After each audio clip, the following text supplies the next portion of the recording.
porque Ele é o nosso grande Deus de amor, né? Uma das coisas que me deixa bastante triste nos dias de hoje, e já entrando na ministração, né? Essa questão que nós podemos ver claramente, é bíblico isso, no final dos tempos o que ia acontecer? O amor de muitos se esfriaria, o amor iria se esfriar. E isso nós podemos ver até mesmo no meio da igreja do Senhor. Igreja brasileira, igreja em geral. Um esfriamento do amor pelas vidas, do amor pelos perdidos. Hoje em dia, infelizmente, nós vivemos numa igreja. Quando falo igreja, não estou falando aí a igreja da Evangelho Vivo. Não, estou falando igreja de modo geral. Uma igreja que está mais interessada em apontar o dedo e julgar do que ajudar. A gente vê isso, a gente diga, os pastores da mídia, os pastores envolvidos na política principalmente, estão mais ali prontos a apontar o dedo do que ajudar o necessitado, do que seguir, né, o mandamento de Deus, porque Deus nos mandou não para os bons, mas nos mandou para aqueles que sofrem, para aqueles que padecem. E é isso, nós estamos vendo essa sociedade envolta nos seus próprios interesses, envolta nas suas próprias ideologias, nas suas próprias vontades. Parece que ninguém se solidariza, assim a palavra é, com o próximo.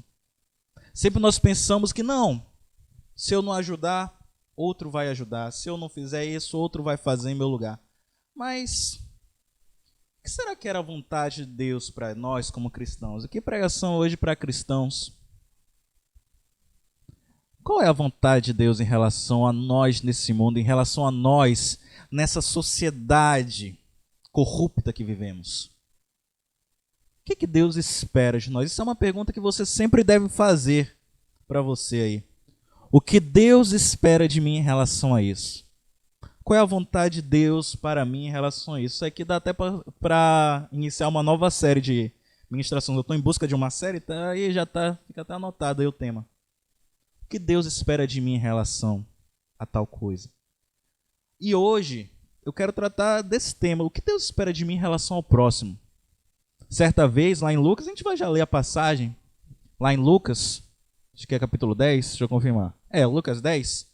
Um mestre da lei perguntou a Jesus: o que eu tenho que fazer para herdar a vida eterna? O que eu tenho que fazer? Aí Jesus lembrou dele: olha, é o que está escrito. Ama o Senhor teu Deus de todo o teu coração, de toda a tua alma, de todo o teu entendimento, e ama teu próximo como a ti mesmo. Eu não sei porquê, o mestre da lei parece que não entendeu muito, ou queria pegar Jesus de alguma forma e quis jogar. Então tá, Jesus, mas quem é meu próximo? Quem é meu próximo? Quem é esse próximo que eu tenho que amar como a mim mesmo? Aí Jesus iniciou uma parábola. Está lá em Lucas, vou colocar aqui pra gente. Capítulo 10, versículo do 30 em diante. É o 30 até o 37. Jesus, está aparecendo aí? Jesus respondeu assim: um homem estava descendo de Jerusalém para Jericó. No caminho, alguns ladrões, assaltantes, o assaltaram. Tiraram a sua roupa, bateram nele e o deixaram quase morto. Acontece que um sacerdote, trazendo para o dia de hoje um pastor, um padre, alguém religioso, estava descendo por aquele mesmo caminho. Quando viu o homem, tratou de passar pelo outro lado da estrada. Também um levita, alguém que cuidava da igreja, um adorador, alguém que trabalhava na igreja, que no caso era a sinagoga. Também um levita passou por aí, olhou e também foi embora pelo outro lado da estrada. Mas um samaritano, que estava viajando por aquele caminho, chegou até ali. Quando viu o homem, ficou com muita pena dele. Então chegou perto dele, limpou os seus ferimentos com azeite e vinho e em seguida os enfaixou. Depois disso, o samaritano colocou no seu próprio animal e o levou para uma pensão onde cuidou dele. No dia seguinte, entregou 2 moedas de prata ao dono da pensão, dizendo: toma conta dele. Quando eu passar por aqui na volta, pagarei o que você gastar a mais com ele. Então Jesus perguntou ao mestre da lei: Na sua opinião, qual desses três foi próximo ao homem assaltado? Aquele que socorreu, respondeu o mestre da lei. E Jesus disse: pois vá e faça a mesma coisa. Aqui nós temos uma parábola que, infelizmente, é até um tanto esquecida pela igreja nos dias de hoje. Porque, como eu iniciei falando, né, a igreja, e quando eu digo a igreja, os cristãos, parece que estão muito mais interessados nos seus próprios afazeres, nas suas próprias coisas. Mas aqui nós temos uma ordem. Vá e faça o mesmo. Um contexto, né? O que a gente tem aqui? O contexto dessa história. Primeiro a gente tem os assaltantes, os perigos da vida, as coisas que acontecem. Nós vivemos num mundo perigoso. Nós vivemos num mundo perigoso. Que a todo momento, e eu já falei isso no início também, essa sociedade ela tenta nos roubar de alguma forma, nos assaltar, nos bater. E quando eu falo isso, eu não estou falando do físico, da coisa não, mas em todos os aspectos. Mental, principalmente. Hoje em dia nós vemos uma sociedade onde há vários assaltantes da nossa paz, onde há vários assaltantes do nosso descanso, onde há vários assaltantes da nossa fé. E a partir disso, há também muitas pessoas feridas no nosso meio. Com certeza. Você no seu trabalho tem pessoas feridas. Você na sua escola, talvez na sua casa, tenham pessoas que foram vítimas de assaltantes dentro do contexto da história. Vítimas de algo que as maltrata. Vítimas de algo que as faz sofrer de alguma forma. Sem falar na sociedade em geral. Pessoas passando fome, moradores de rua, pessoas tidas como fora da sociedade, que não valem nada para a sociedade, pessoas que são ridicularizadas, pessoas que são tidas como pessoas não gratas, pessoas não bem-vindas no meio da população, pessoas feridas. Mas, além dos dois outros lá, sacerdote e levita, que são a representação daquelas pessoas que não se importam, existem também os samaritanos, os quais, né, nesse caso, servem como exemplo para nós do que fazer. Tanto que Jesus foi lá e falou: olha, quem foi o próximo? Foi o samaritano. Então vai e faça como ele fez. Se compadeça daqueles que sofrem ao seu lado. Não seja insensível. Porque um dos grandes problemas desse mundo hoje, queridos, é que cada vez mais o ser humano tem se tornado insensível. O ser humano tem se tornado insensível. E eu quero nessa noite trabalhar, eu tinha preparado até mais pontos, mas eu vou reduzir para 2 por causa do horário. Quero trabalhar 2 pontos, que essa história do chamado de bom samaritano traz para a gente, né? 2 exemplos que ele serve para nós. O primeiro é o quê? Que ele parou sua vida quando ninguém mais parou. E o segundo é que ele sentiu o que os outros não sentiram. Eu vou focar até mais no primeiro, o segundo ele vem por tabela ali, trazendo esses exemplos para nós. Parou quando ninguém mais parou. Né? Fala lá, e chegando o samaritano, o que ele fez? Olhou e parou. Aí vem a pergunta, por que alguns ajudam e outros não ajudam? Por que alguns ajudam, têm mais a propensão a ajudar, e outros não ajudam? Ajudam as pessoas em dificuldade. E quando eu digo isso, como eu falei, eu estou pregando, eu acho que na grande maioria das pessoas, para cristãos aqui. E se não é, hoje é dia de salvação, amém? Mas é uma das funções nossas, se compadecer daqueles que sofrem. E como eu falei no início, com certeza, querido, você está inserido num lugar próximo a uma pessoa que precisa de sua ajuda. Que precisa de ajuda. Só que não é só você que está olhando essa pessoa, né? Muitas pessoas também olham. Então por que não ajudar? Por que não ajudar? Tem uma história. Não, mas é um experimento real que aconteceu. No livro, deixa eu ver se eu até anotei aqui o nome do livro. No livro Ponto da Virada, do Malcolm Gladwell, alguma coisa assim. Eles propuseram fazer um teste dessa parábola do bom samaritano. Eles foram até um seminário, né? Seminário é um lugar onde pastores estudam para ser pastor. Foram lá no seminário escolheram lá um grupo de pessoas que estavam estudando para ser pastor, né? E deram uma missão para eles. O que eles iam fazer? O que eles iam fazer não? O que a equipe da pesquisa fez?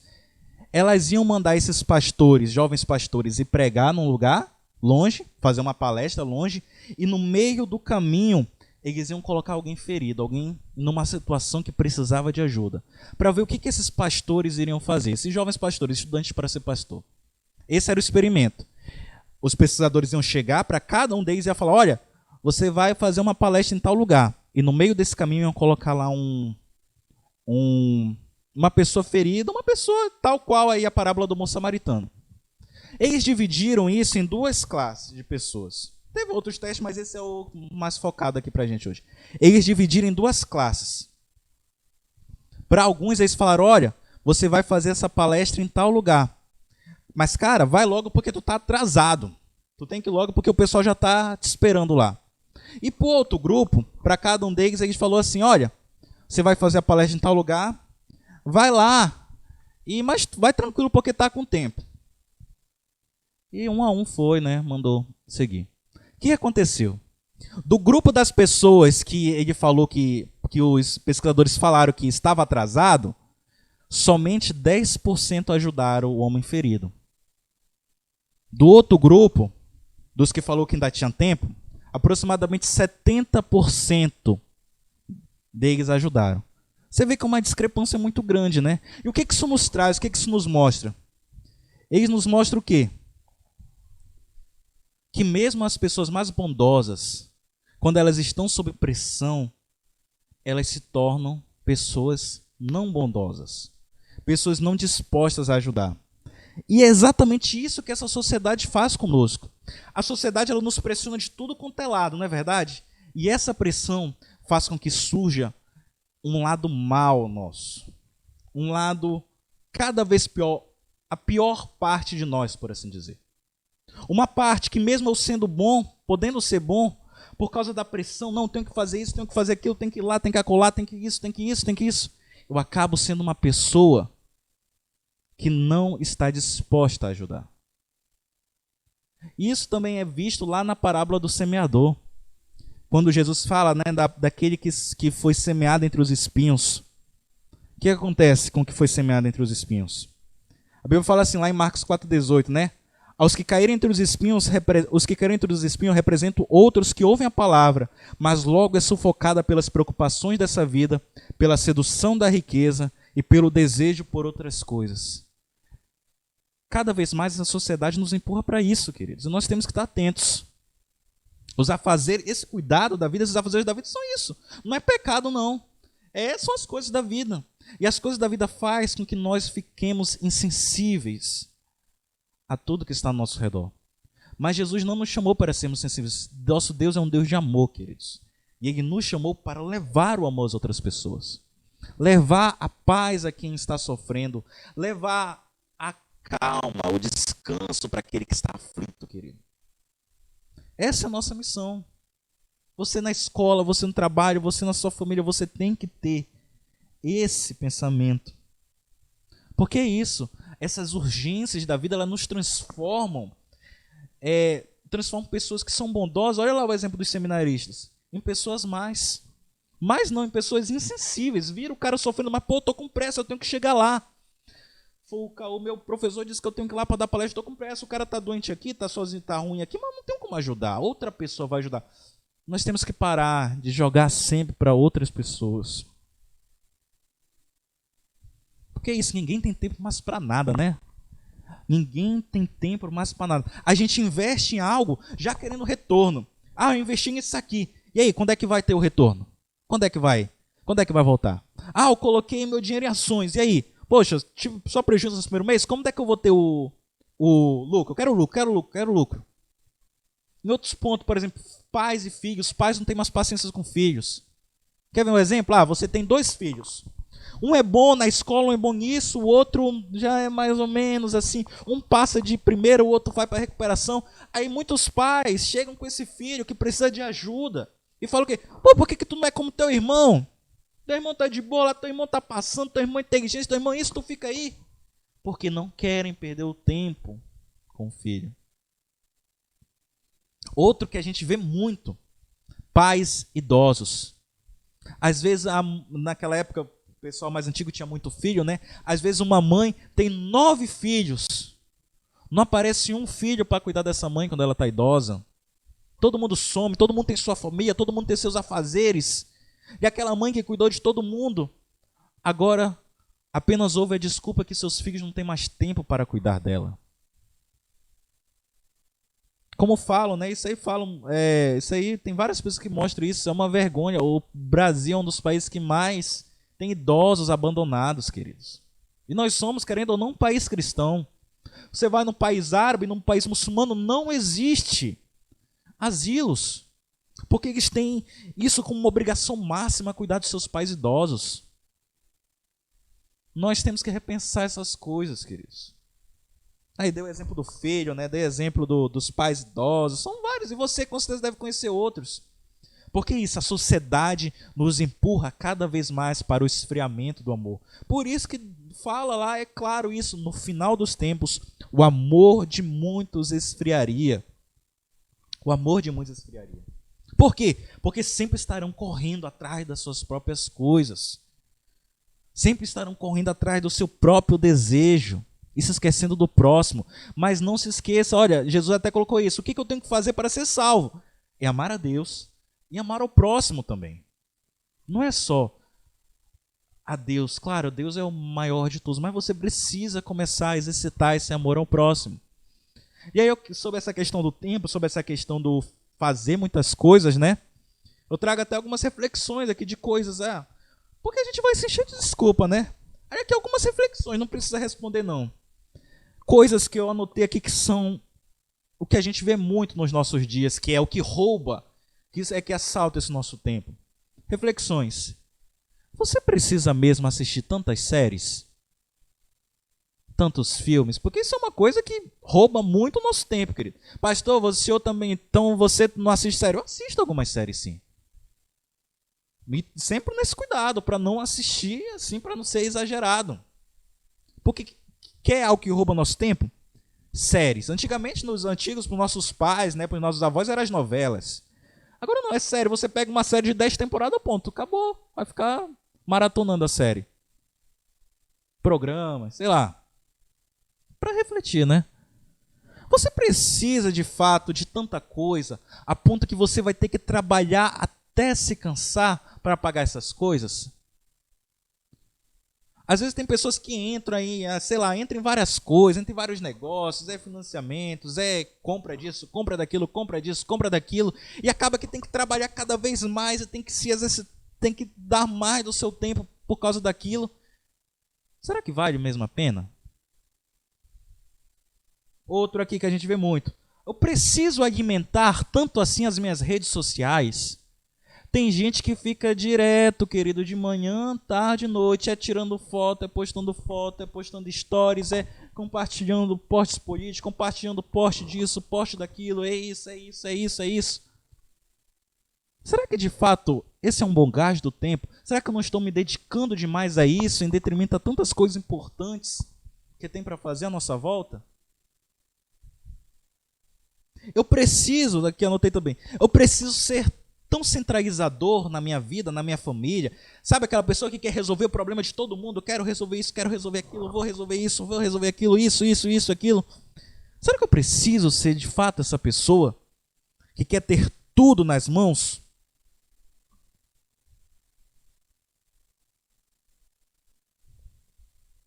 Para que nós frutifiquemos, queridos, para que nós tenhamos uma mudança nesse aspecto de como agir, de como reagir, na verdade, à pressão da sociedade em nós, é preciso que a gente controle certas coisas que a própria sociedade nos impõe. Isso que eu falei aqui é tudo exemplo do que a sociedade nos impõe. Séries infinitas, trabalhos, compras, consumismo, redes sociais, resolução de problemas. Pastor, então você está falando o quê? É para a gente ser hippie, então, não se importar com nada, viver vendendo a arte na praia, contemplando o céu, o mar e a natureza? Não. Até porque o samaritano era alguém de dinheiro.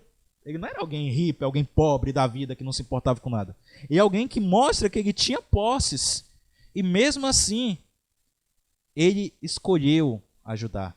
Tudo está dentro, querido, sabe do que? De prioridades. O que você prioriza na sua vida? Você prioriza, esses exemplos aqui são exemplos de coisas que às vezes nós priorizamos em detrimento a coisas mais importantes. O que você tem priorizado na sua vida? Você prioriza dar atenção a essas pressões da sociedade em cima de você, que faz com que você se torne cada vez mais mau e insensível? O que está acontecendo? Analisa, Paulo sempre fala, né? Analisa o homem a si mesmo. Tudo é questão de prioridades, querido. Prioridades. Não te desvie nem para a direita, nem para a esquerda. Não seja extremista. Hoje nós vivemos num mundo que está cada vez mais aos extremos, querido. Mas Deus não é esse Deus de extremos.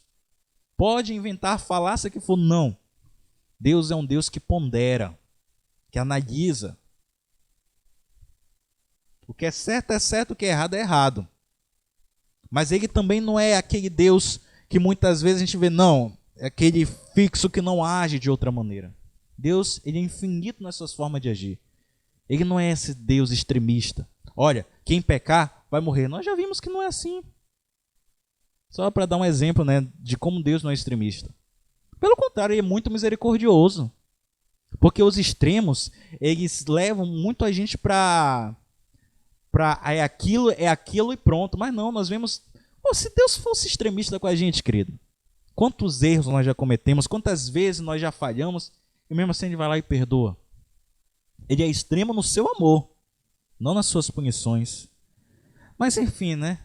É preciso que nós renunciemos coisas na nossa vida, para que volte a frutificar em nós esse amor por Deus e pelo próximo. E o segundo ponto, né? Eu falei que ia ser rápido, eu ia demorar mais no primeiro, o segundo vai ser bem rápido. Mostra o quê? Que esse samaritano, ele sentiu o que os outros dois não sentiram. Ele teve piedade, ele teve amor, ele teve compaixão. Queridos, ore para que Deus derrame essas coisas na sua vida, querido. Amor, compaixão pelos que sofrem. Porque é como diz a música, querido, nós cristãos nós temos que ter essa mentalidade que nós somos o instrumento de Deus nessa terra. Nós não cantamos lá na igreja, vem Pai Nosso, venha o teu reino. Que o teu reino venha, que o teu reino venha.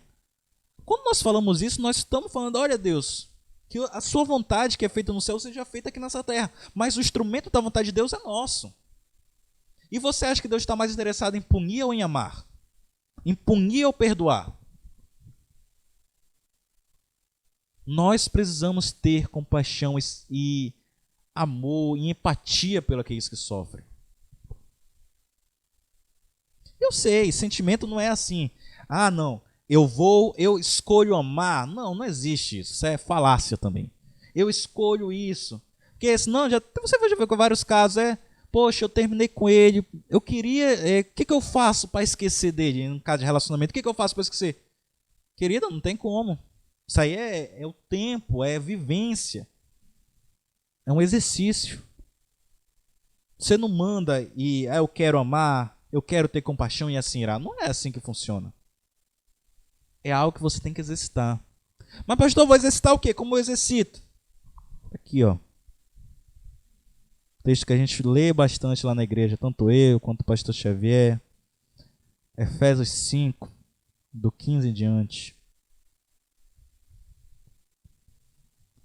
Quer viver uma vida melhor? Uma vida de mais amor, de mais compaixão? Está aqui, ó. Portanto, preste atenção na sua maneira de viver. Não vivam como os ignorantes, mas como os sábios. Os dias... Deixa eu ver se é isso mesmo. É isso. Os dias em que vivemos são maus. Por isso, aproveitem bem as oportunidades que vocês têm. Não hajam como as pessoas sem juízo, mas procurem entender o que o Senhor quer que vocês façam. Não se embriaguem, pois a bebida levará vocês à desgraça, mas encham-se do Espírito de Deus. Aqui começa a chave. Anime-se uns aos outros com salmos, hinos, canções espirituais. Cantem de todo o coração hinos e salmos ao Senhor. Em nome do nosso Senhor Jesus Cristo, agradeçam sempre todas as coisas a Deus o Pai. Sejam obedientes uns aos outros em nome de... Como é que é? Sejam obedientes uns aos outros pelo respeito que tem por Cristo. Mas isso aqui é porque está em outra linguagem. Isso aqui são as práticas espirituais, querido. Isso aqui são as práticas espirituais. Está aí, ó. Falando entre vós com salmos, entoando louvores ao coração do Senhor, com hinos e cânticos espirituais, dando sempre graças por tudo ao nosso Deus e Pai, em nome do Senhor Jesus Cristo. Você quer ter amor pelos outros? Quer ter compaixão? Quer ser uma pessoa menos odiosa, menos insensível com aqueles que sofrem? É preciso que você se alimente do Espírito. Que a sua fonte seja o Espírito, que você olhe com os olhos de Jesus. Lembra lá da música do Padre Zezinho? Um dia uma criança me parou, olhou nos meus olhos a sorrir, caneta e papel na sua mão, estou tentando lembrar o refrão, tarefa escolar para cumprir, e perguntou no meio de um sorriso, o que é preciso para ser feliz? Amar como Jesus amou, andar como Jesus andou, pensar como Jesus pensou, viver como Jesus viveu, sentir o que Jesus sentia, sorrir como Jesus sorria. Se você quer amar mais, é preciso ter isso em seu coração.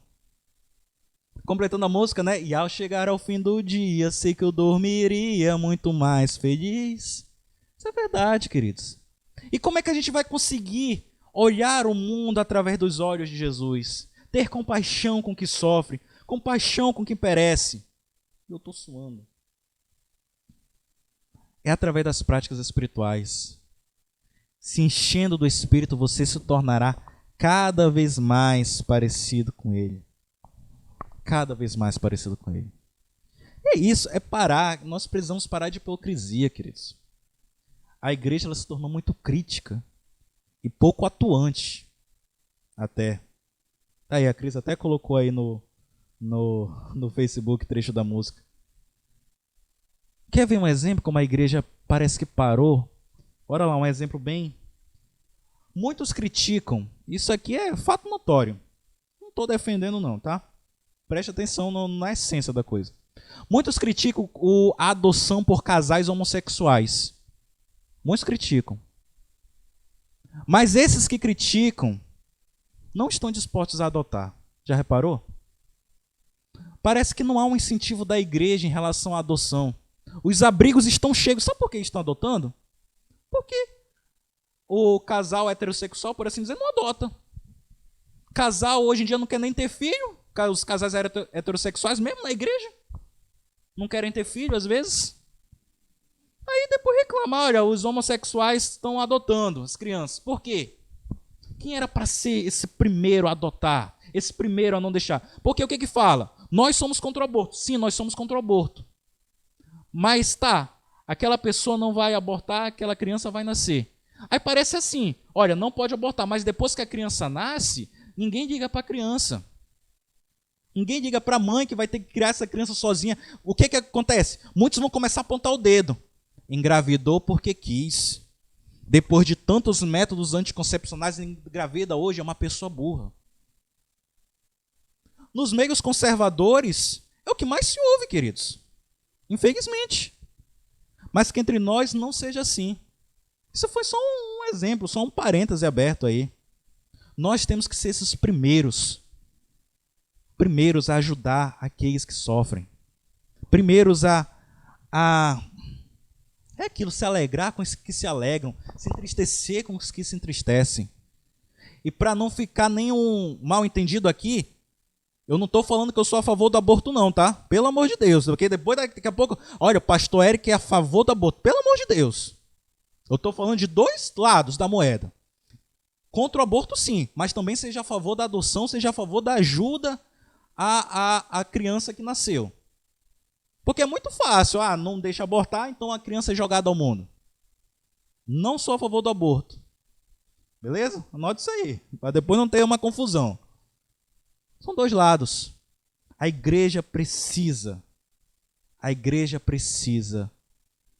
mudar a sua visão. Hoje há toda essa confusão de esquerda e direita, né? A causas sociais parece que só a esquerda roubou isso da gente, queridos. Os primeiros engajados em causas sociais eram para ser os cristãos. Combate à fome, combate à pobreza, combate à desigualdade social. Isso era para ser pauta cristã. Mas o que acontece? Cristão só está interessado em defender homens, em vez das verdadeiras pautas cristãs. Que entre nós não seja assim, queridos, em nome de Jesus, amém? Que nós haja compaixão, que em nós haja amor, porque o nosso Deus é bondoso. Nós vamos cantar agora uma canção que fala exatamente isso. O Senhor é bom e a sua misericórdia dura para sempre. E assim como o Senhor é bom e a sua misericórdia dura para sempre, nós também temos que ser assim, bondosos e misericordiosos com aqueles que sofrem, com aqueles que erram, com aqueles que estão em sofrimento. Amém, queridos? Essa era a palavra do Senhor para nós essa noite. Amém? Que ela possa entrar no seu coração e que não endureça o seu coração. Amém? A palavra do Senhor fala hoje, se ouvides a sua voz, né? Não endureçais o nosso coração. Vamos continuar sendo misericordiosos. Vamos continuar sendo cada vez mais cheios de compaixão. Amém? Quero convidar você a adorar o Senhor.